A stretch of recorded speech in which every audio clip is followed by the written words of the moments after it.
Bonjour. Bonjour Jerry. Bonjour Guillaume. Bienvenue à Blend. Bienvenue chez vous. Comme vous le voyez, on a mis les petits plats dans les grands plats aussi dans les grands, pour vous recevoir dans cette scène qui aura deux parties. Une partie cuisine, une partie salon, histoire de favoriser les échanges tout au long des 2 journées de Blend. Jerry, peut-être un petit rappel, parce que Blend, c'est une histoire qui a commencé il y a 8 mois. Mars, avril. Exactement. C'était un petit peu un pari fou de début d'année.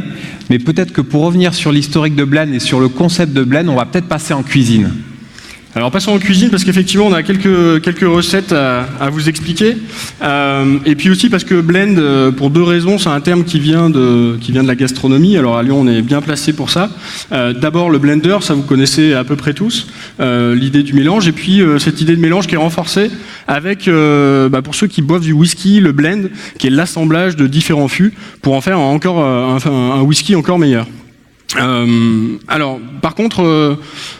on a un petit problème, on doit vous l'avouer. On a eu beaucoup de questions sur Twitter depuis hier sur le dress code. Alors effectivement, Blend, plusieurs populations. Et là, on avait un petit peu mal à répondre. Hein. C'est ça. Donc, alors avec Jerry, on s'est dit que comme on vous recevait chez nous, qui est chez vous du coup pour l'occasion, on n'a pas pour habitude de mettre nos invités dans l'embarras. Donc on va vous faire une petite démo quand même pour vous montrer quels sont les dress codes acceptables pour cette conférence. Donc, effectivement, on peut commencer en mode classique. Je vais à une conférence, je m'habille propre sur moi, je mets la veste, je vais faire du business. On commence comme ça. Et puis ça le fait, hein. Ça le fait pas mal. Ouais, c'est pas mal. Par contre, je pense qu'il y a quelques personnes dans la salle qui se sentent pas forcément concernées. Ah, c'est trop la veste. C'est peut-être un peu trop classique. Ouais. On peut enlever la veste aussi. On peut enlever la veste. Vas-y. Ouais. On peut enlever la veste et puis là peut-être que les chercheurs, les designers se sentiront plus à l'aise, un peu plus détendus quoi, habillés mais détendus. Bon, je crois qu'on commence à rassurer. D'ailleurs, ça fait venir d'autres personnes dans la salle. Je pense que tu peux peut-être aller encore un petit peu plus loin, Jerry. Ah, tu penses qu'il y a des gens qui sont pas encore assez à l'aise comme ça? Ouais, je pense que... Bon, si on n'est pas assez à l'aise en chemise, on peut aussi enlever la chemise. Hein, on a le droit. Il y a des gens qui peuvent aussi venir en geek, avec leur t-shirt bien geek, comme les développeurs. Donc bienvenue au geek aussi. Un bon t-shirt de geek. Ah, ça c'est bien, merci, super. On les met en vente après, hein, c'est pour une cause honorable. Bon par contre... On a un peu balayé tout ou... Non, il y a quand même un public moi qui m'est cher, qui sont les startups, donc ils sont pas forcément geeks, pas forcément chercheurs, pas forcément business non plus. Bon, je pense que... Bon désolé, hein, mais on va devoir le rhabiller un petit peu. Ouais, et puis si vous avez un petit peu froid, effectivement, c'est peut-être la solution. Hop. Voilà. En mode start-up, le hoodie. Voilà, super. Allez. Voilà. Et là, on est bien, là. Là, on a chaud. Là, on est bien. Écoute, je te propose de repasser côté cuisine, maintenant que t'es paré. Donc, bienvenue à tous. Ce qui est important, au-delà du petit sketch que l'on vient de vous faire, c'est vraiment de comprendre l'esprit qui a animé toute l'équipe d'organisation sur Blend. Et on va essayer de passer un petit peu en revue ce qui va se passer pendant ces 2 jours. Donc vous l'avez compris, l'idée c'est vraiment de provoquer l'échange, de provoquer la mixité, de provoquer la rencontre entre ceux qui font le web, ceux qui voudraient s'y mettre, ceux qui ont les mains dans le code, ceux qui ont plutôt l'œil sur les pixels, et pouvoir tous ensemble construire un meilleur web les 363 autres jours de l'année. On va peut-être jeter un coup d'œil au programme. Qu'est-ce qui va se passer pendant Blend ? Je commence ? Allez, vas-y. Allez, alors, comme vous l'avez vu sur le programme, on va avoir 5 salles qui vont tourner en parallèle. Donc celle-ci qui est la salle principale, hein, donc c'est notre grand espace loft salon cuisine. Je crois qu'on a quand même 240 mètres carrés au sol, donc c'est quand même un beau petit appartement. Et on va aussi provoquer le mix ici dans les sujets qui vont être abordés, puisqu'on va parler ce matin d'argent et de médias avec 2 tables rondes qui viendront à 10h30 et à 11h30. Et puis cet après-midi, on aura un œil un petit peu plus sur des sujets design, avec Léa Virou qui nous parlera de CSS, et puis un petit peu plus tard dans l'après-midi, quelque chose qui va être, je pense, une première, qui est l'enregistrement d'un podcast par The Walking Web, donc un collectif de designers qui nous dira un petit peu quelle est la place de l'ergonomie dans la réussite du web et la belle réussite des startups.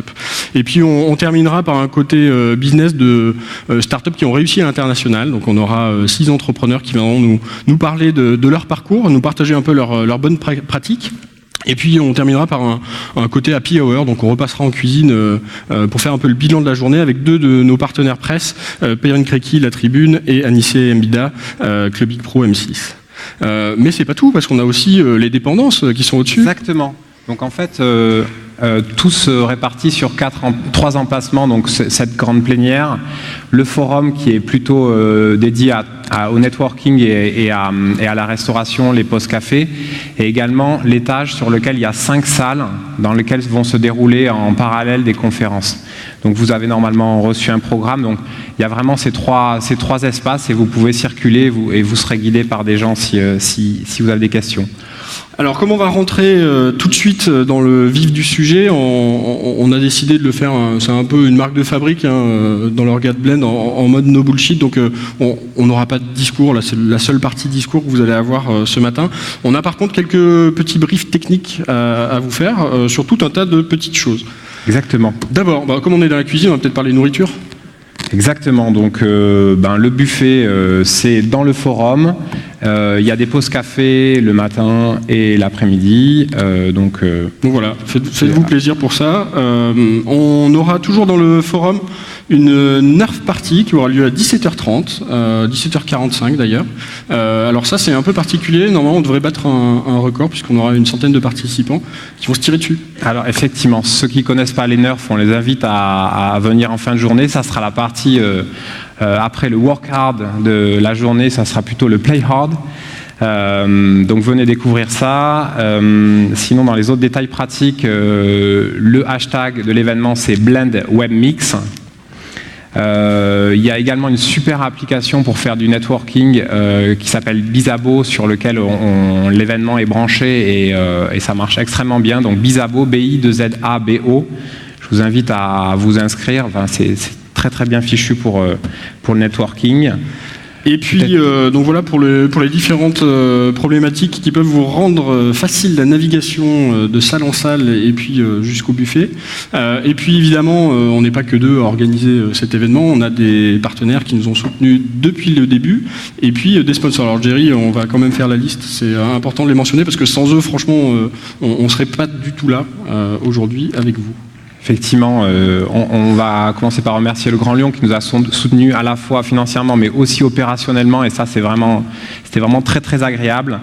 Beaucoup de plaisir à travailler avec les équipes du Grand Lyon pour monter cet événement.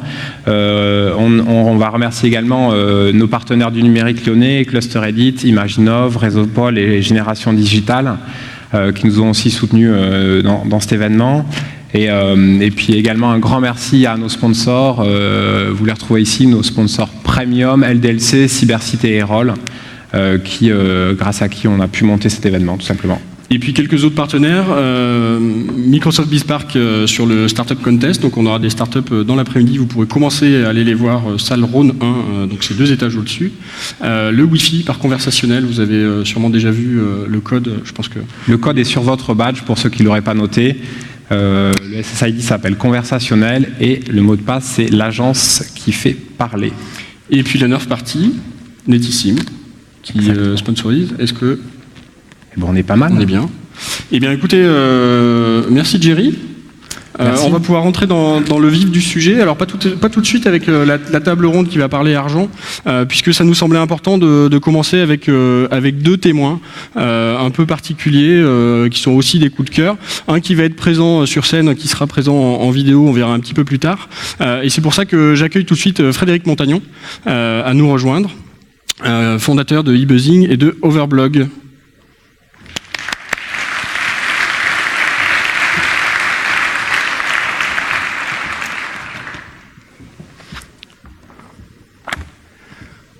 Merci.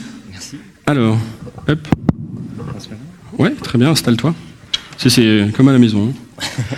Bonjour. Alors, un petit mot particulier pour t'accueillir, parce que quand on t'a contacté quasiment au début, alors évidemment, je crois que ça s'est fait sur Twitter ou sur Facebook, un petit ping, tiens, est-ce que tu serais pas par ici?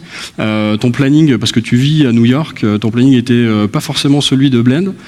Et puis, quand on t'a recontacté, tout de suite, tu nous as dit, le concept me plaît, j'ai envie de venir. Peut-être d'abord pour que les personnes dans la salle situent. Parce que tous n'ont pas forcément un blog sur Overblog où on suit ton parcours. Malheureusement. Malheureusement, on vous invite évidemment à en ouvrir, à créer des contenus dessus. Peut-être tu peux nous dire quel a été ton parcours et ce que tu fais aujourd'hui au quotidien.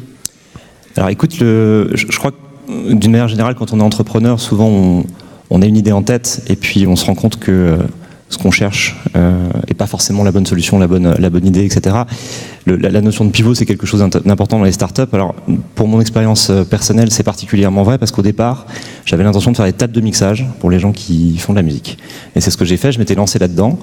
On avait monté en 2002 une société dont la vocation était de construire des tables de mixage qui se branchent sur un ordinateur et qui permet de piloter des logiciels de musique.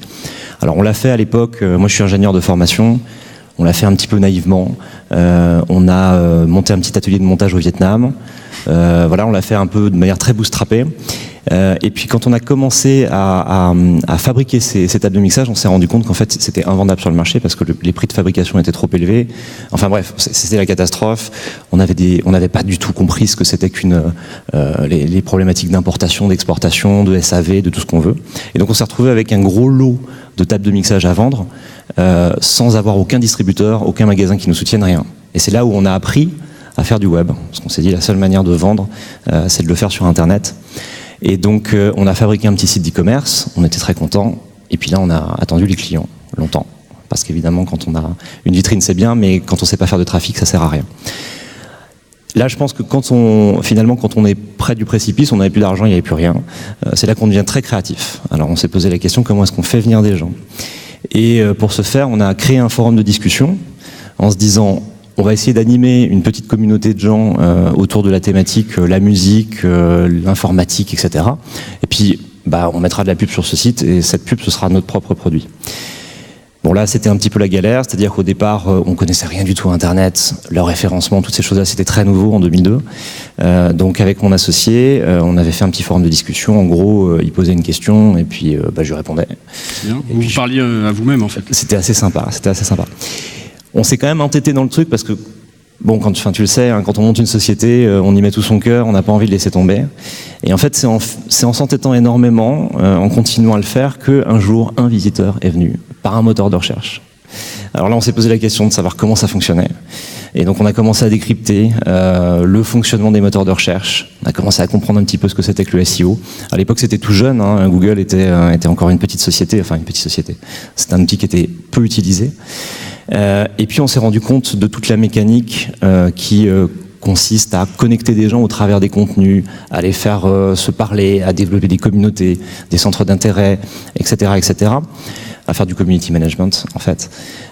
Et puis quand on a compris ça, on a compris comment arriver à accélérer cette dynamique. Et puis le forum de discussion a commencé à prendre de l'ampleur. Là, toutes les tables de mixage étaient vendues ? À un moment donné, le trafic est parti. Alors, ça arrive plus aujourd'hui, mais dans le SEO, à l'époque, quand tu trouvais les bonnes petites techniques, tu pouvais arriver à faire du trafic rapidement. Et effectivement, on a tout vendu. Ensuite, on a découvert ce que c'était que le SAV, etc. Et on a vite compris que c'était très emmerdant à faire. En revanche, on avait développé un savoir-faire sur le web qui était beaucoup plus important. Et on s'est dit que toutes ces technologies, tout ce savoir-faire, on pouvait peut-être l'appliquer à d'autres domaines que celui de la musique. Et c'est un petit peu comme ça que l'idée d'Overblog est venue. On s'est intéressé de plus en plus aux communautés. Et puis on était deux à l'époque, Gilles Moncomec, moi. On a rencontré un troisième associé, qui s'appelle Julien Romanetto, qui savait beaucoup mieux programmer que nous en réalité, parce que nous on avait surtout bricolé. Et là on a décidé de monter Overblog en se disant on peut créer une plateforme qui soit suffisamment simple pour que n'importe qui puisse prendre la parole et pour que des gens puissent créer des communautés de la même sorte, de la même façon que nous on avait créé une communauté autour de la musique. Et on l'a fait en se disant, si on arrive à créer un outil suffisamment simple pour que même ma mère soit capable de publier de l'info. Elle a un blog ? Alors, elle a un blog aujourd'hui, sous la menace. Mais tu vois, à l'époque, elle utilisait encore son Minitel, elle l'a jeté il y a très peu de temps. Ils ont coupé, donc elle a été obligée. Mais voilà, on a toujours travaillé en se disant, voilà, moi Quand on sort une feature, quand on fait quelque chose, je vais voir ma mère, puis je regarde ce qu'elle fait avec. Et finalement, ça marche bien de procéder de cette façon-là.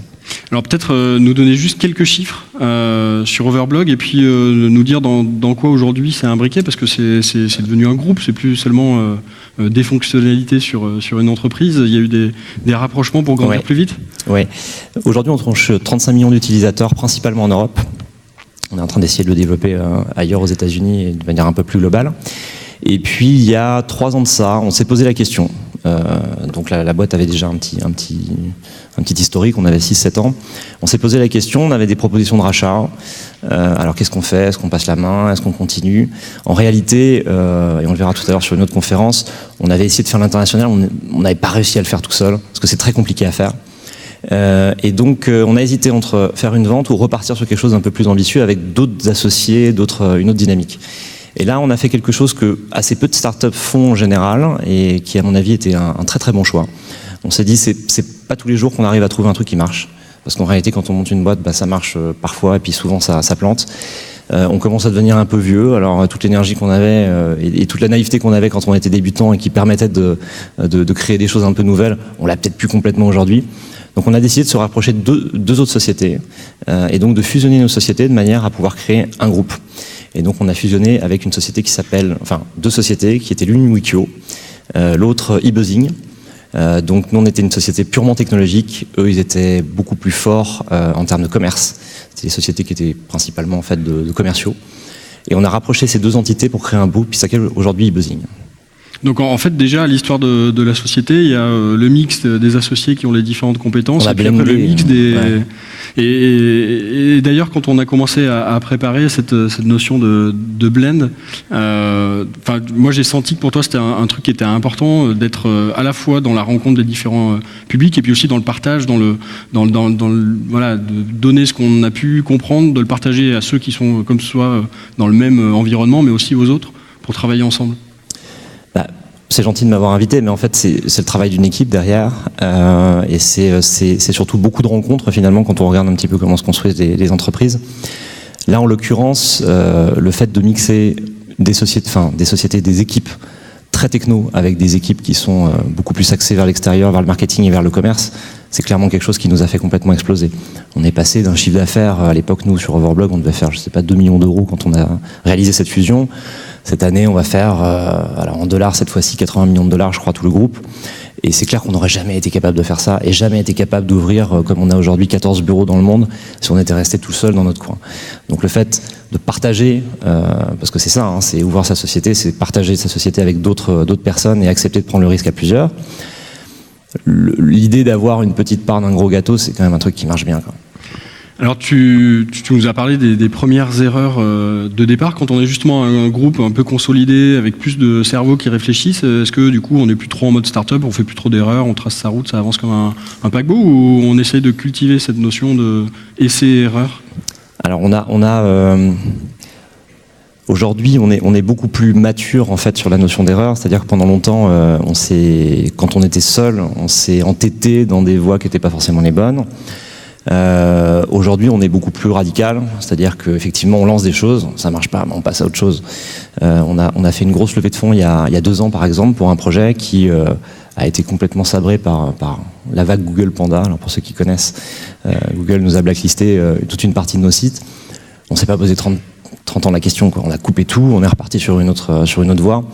Et effectivement, le fait de le faire à plusieurs, ça permet de prendre les décisions de manière un petit peu plus raisonnée que quand tu portes un projet avec beaucoup d'affect. Voilà, c'est effectivement. Alors du coup, groupe européen, mondial aujourd'hui, toi tu vis à New York. Donc tu baignes un peu dans les 2 cultures, et puis dans tes équipes il y a encore plus de culture que ça. Est-ce que ça aussi c'est un élément de mixité qui est important pour la réussite d'une entreprise, ou est-ce que finalement avoir un pied en Amérique c'est la bonne manière de réussir, il faut réussir à l'américaine, manger le marché américain, et c'est comme ça qu'on va réussir? Nous on a mis très longtemps avant de partir aux États-Unis parce qu'on sait que c'est très difficile là-bas. On a une culture qui est d'abord européenne, donc on a commencé par se développer en Europe. Je pense que c'était une bonne stratégie. L'Europe, en revanche, c'est très très compliqué parce que on a l'impression que les pays sont proches, mais en réalité, faire du business en Italie, avec tout ce que ça comporte de folklore, c'est pas la même chose que de faire du business en Allemagne, où au contraire il faut être très carré. Enfin voilà, il y a beaucoup de choses qui sont très différentes. Qu'on partagera d'ailleurs ce soir sur la table ronde Grandir à l'international. Je pense que dans le panel, il y a eu beaucoup d'erreurs faites et de choses comprises sur comment se développer nos. Ouais, non, c'est pas si simple. L'international, c'est vraiment un gros sujet. Donc teasing pour ce soir. Alors pourquoi New York maintenant ? On est arrivé à un stade où on s'est dit il faut absolument qu'on comprenne ce qui se passe sur ce marché. Et puis c'est vrai que c'est le seul endroit où tu peux adresser le monde entier. C'est-à-dire que on s'est développé de manière très locale dans tous les pays européens, mais avec un rayonnement qui se limite à chaque fois au pays, du fait de la langue, du fait de la culture, du fait des réseaux. Donc là, on s'est dit il faut absolument qu'on arrive à comprendre ce qui se passe aux États-Unis. Et c'est pour cette raison qu'on est parti là-bas. Et en gros, je retourne à l'école, tu vois. J'y suis depuis mars dernier.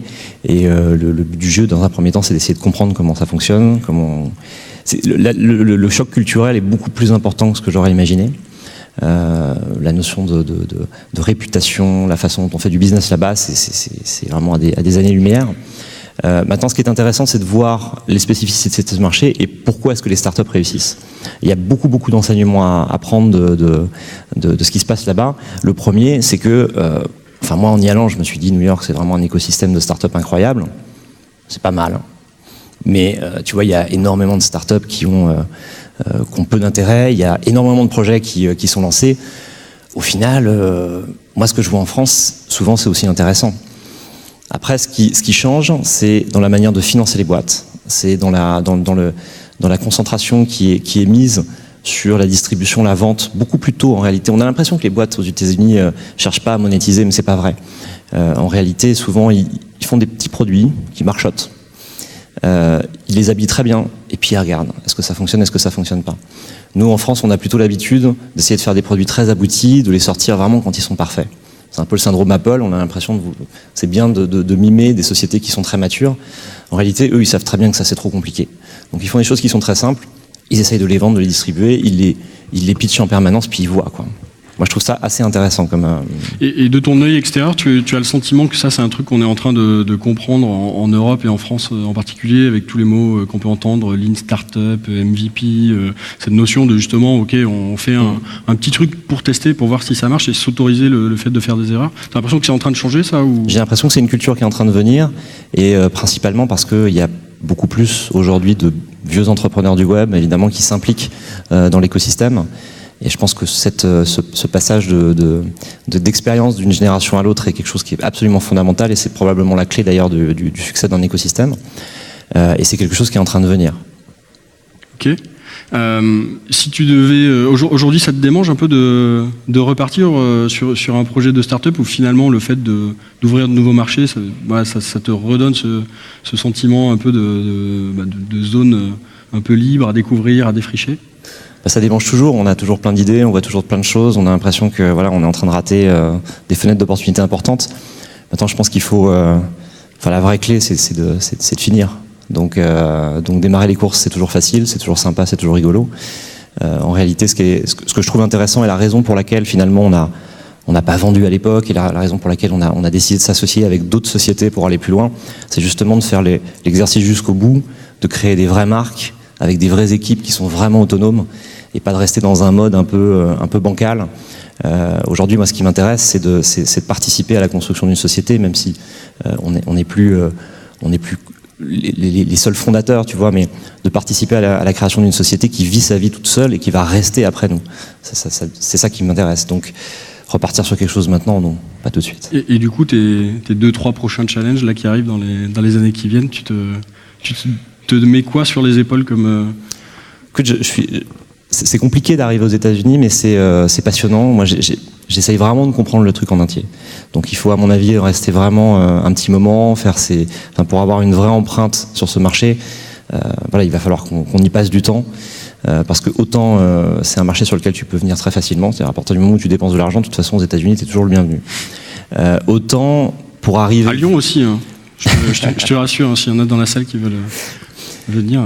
Autant pour vraiment développer une réputation, une activité, pour avoir vraiment les outils pour pouvoir bosser, il y a un peu de boulot. Donc mon challenge, c'est ça, c'est d'arriver à faire en sorte d'avoir vraiment cette double culture, à l'arrivée, même si je suis fondamentalement amoureux de la France et que je ne me vois pas rester là-bas. Mais prendre vraiment ce savoir-faire, cette culture, et puis essayer d'en faire quelque chose qui soit vraiment propre et éventuellement même de le réimporter en France, c'est quelque chose qui m'intéresse particulièrement. Et au final, c'est une force d'avoir commencé en France pour se développer ensuite aux États-Unis ?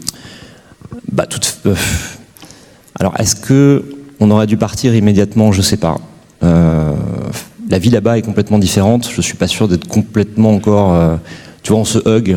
Hein, aux États-Unis, moi, c'est pas un truc que je ferais naturellement. À vie, donc pas de hug pour Fred. Je suis content en fait qu'on ait... En fait, bâtir une société depuis la France, c'est assez simple. Tu vois, surtout une société technologique. Les ingénieurs sont pas chers. Ça va faire plaisir aux employeurs d'ingénieurs dans la salle. Non mais c'est vrai. Hein.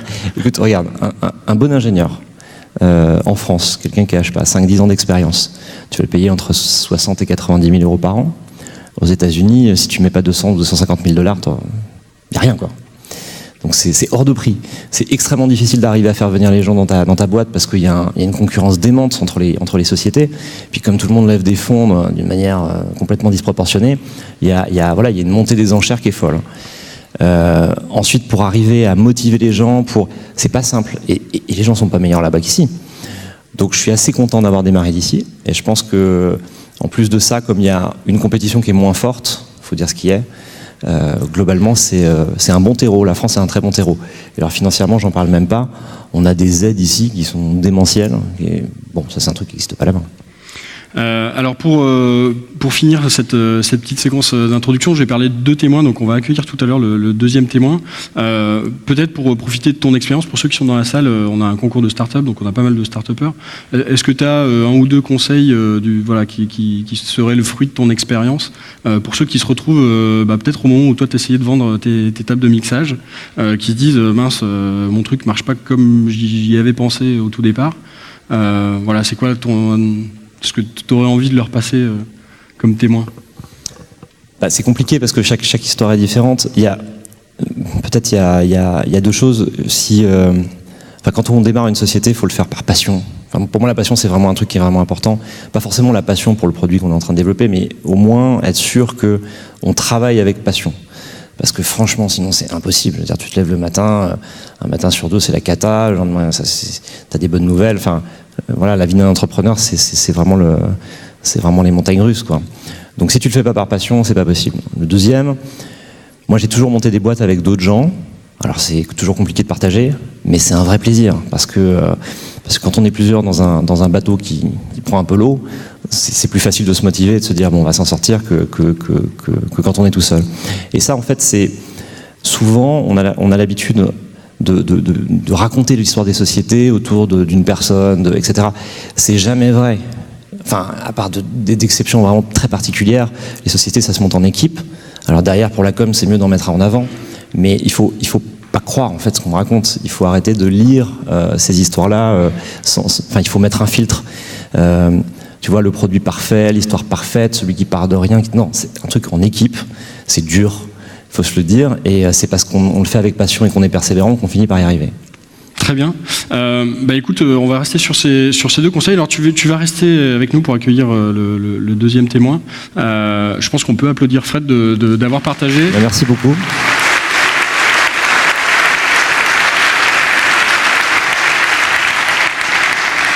Alors tu parlais tout à l'heure effectivement de la notion français, culture américaine, possibilité de le réimporter. Alors on a un envoyé spécial dans l'organisation qui est Grant Gudgel, qui va nous rejoindre sur scène, qui, comme son nom l'indique, est américain.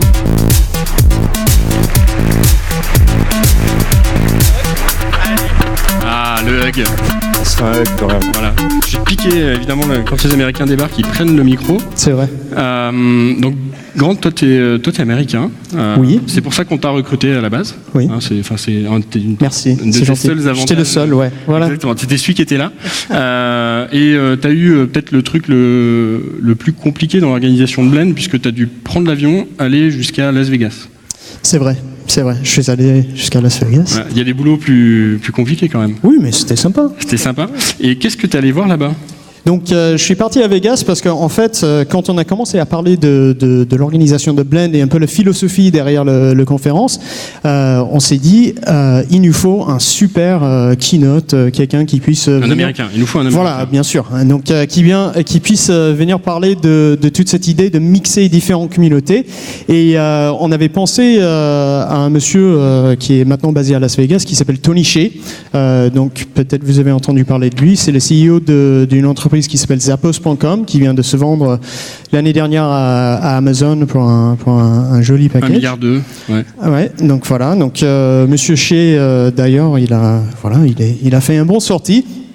Et donc on l'avait invité à venir nous rejoindre à Blend, et malheureusement ils ont une petite problématique d'entreprise, c'est que ils déménagent 1500 personnes à la fois, et ça tombe en ce moment. Donc il n'a pas pu être présent. Par contre, tu allais le rencontrer. Ouais, donc on a réussi à avoir un petit interview avec lui. Donc pour qu'il puisse nous parler un peu du projet et ce qu'il fait après d'avoir vendu son entreprise. Et vous allez voir, ça a pas mal à nous montrer sur cette idée de mixité des différentes cultures et des différents groupes afin de promouvoir l'entrepreneuriat et l'innovation. On va regarder la vidéo et puis on revient après pour réagir. Oui.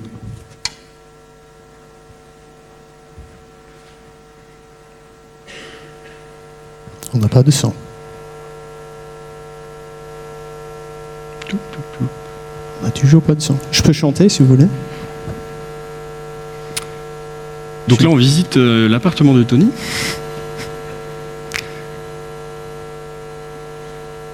Oh, on va peut-être... Il fait des mots. Régie, on a du son parce que ça va commencer à parler. Non, il y a un musique ici qui met beaucoup d'énergie et voilà. Donc voilà, je vais animer alors. Donc voilà, Tony Hsieh, CEO de Zappos. Donc là, c'est moi à droite, vous voyez, c'est Tony Hsieh à gauche et ça se voit quand on maîtrise le tech ici. Donc voilà. Donc je fais du voice-over, donc lui il est en train de m'expliquer comme quoi il travaille sur un projet aujourd'hui qui s'appelle le Downtown Vegas Project, qui ressemble à ça aujourd'hui, c'est Vegas avec les lumières etc. Plein de bâtiments qui sont délapidés, c'était un peu un quartier qui était complètement délaissé quand ils ont construit le Strip. Et en gros, Tony Hsieh, il s'est dit, Vegas c'est chez moi, je vais créer un écosystème entrepreneurial et de start-up ici à Vegas. Et tout le monde se disait mais c'est pas possible, c'est Vegas, c'est les gaming, c'est les casinos, etc. Il a dit non, il avait une vision qui était de dire on va traiter cette ville et la création de communautés comme ce qu'on avait fait dans la culture de Zappos. Et si vous connaissez un peu cette entreprise Zappos, ils sont connus pour avoir une culture qui est assez particulière. Donc on va voir tout à l'heure quelques films dans Zappos. Mais en gros, ce qu'il est en train de faire Downtown Vegas, c'est super intéressant. Il a en gros pris l'argent qu'il a reçu d'Amazon, 350 millions de dollars de sa propre poche, et ils sont en train d'investir cet argent dans 4 fonds. Donc ils ont 200 millions dans lesquels ils investissent dans du immobilier, 50 millions dans du start-up, 50 millions en small business, donc des restaurants, des magasins, etc. Et puis 50 millions, comme on voit ici, dans de l'art et la culture. Et toute la philosophie derrière ça, c'est de créer un espace downtown à Vegas qui ramène toutes ces communautés différentes ensemble afin qu'ils se croisent et que des projets en sortent. Donc là, ils ont déjà fait, je crois, une vingtaine d'investissements dans les startups depuis les 9 mois qu'ils existent. Donc si vous avez un startup et vous cherchez du cash et vous voulez aller aux États-Unis, allez parler avec eux. J'ai le contact, donc venez me trouver. Donc voilà. Alors il y a un mot-clé qui revenait régulièrement dans tes échanges avec Tony, qui est la sérendipité. Ouais, donc est-ce que quelqu'un, vous connaissez Tony Hsieh? Levez les mains, voilà, vous savez qui c'est. Quelqu'un a lu son livre? Fortement conseillé, c'est assez rigolo comme histoire. Mais il parle beaucoup d'un concept dans le livre et là, dans notre conversation, qui dit le serendipity. Donc, le serendipity, je crois que ça n'existe pas en français. Non ? Je crois serendipité, oui. Ça vous dit quelque chose ? Ok. Bon, bah, en gros, on a traduit les sérendipités par la chance fortuite. La chance fortuite, ça c'est le fait de tomber par hasard sur quelqu'un et qu'il se passe quelque chose derrière. Donc, c'est un petit peu quelque chose qu'on a envie de provoquer aussi à Blend. Donc, l'idée à Blend, comme l'idée Downtown Las Vegas, c'est de faire croiser différents regards sur nos métiers. Donc, sur les startups, que ça soit du tech, que ça soit du marketing, que ça soit du design ou la recherche de base, de faire rencontrer ces mondes afin que des idées émergent, les nouveaux projets émergent et que ça pousse un peu l'écosystème d'innovation sur Lyon, en France, etc. Donc on s'est beaucoup inspiré de ce que Tony a pu raconter. On va peut-être mettre ce vidéo en ligne après pour que vous puissiez le voir parce que là tout de suite ça marche pas. Voilà, on essaiera sinon à d'autres moments de Blend, on essaiera de vous le repasser soit sur la clôture ce soir. On aura résolu le petit problème de son. Mais je trouve que tu es très bien en voix off. T'as vu ? Ouais, c'est très bien. Merci.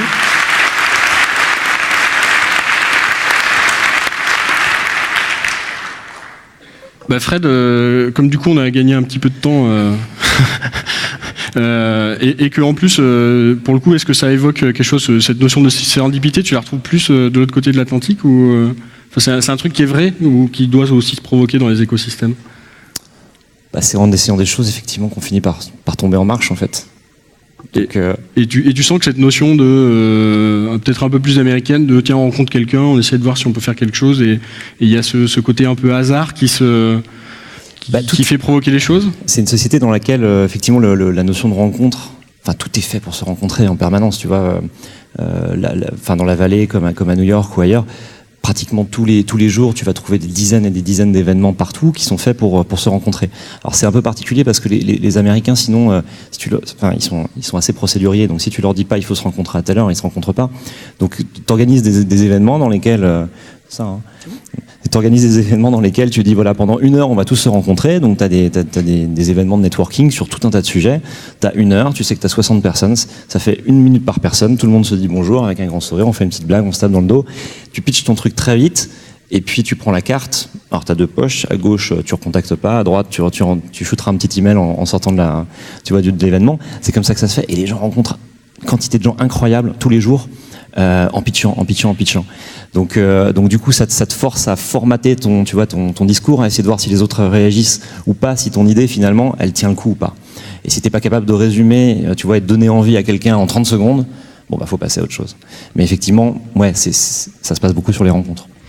On va espérer qu'il y aura beaucoup de rencontres pendant Blend. Alors maintenant, ça va être un moment un petit peu particulier puisque le programme dans les autres salles va commencer maintenant. Donc on va avoir 3 petites minutes de musique interstitielle pour permettre à ceux qui le désireraient de rejoindre leur salle. Et puis on se retrouve tout de suite après pour parler argent, pour parler pognon, pour parler start-up aussi, mais côté investisseur. Et je pense que ça va être intéressant parce qu'on a 5 très beaux investisseurs parmi nous. Donc à tout de suite.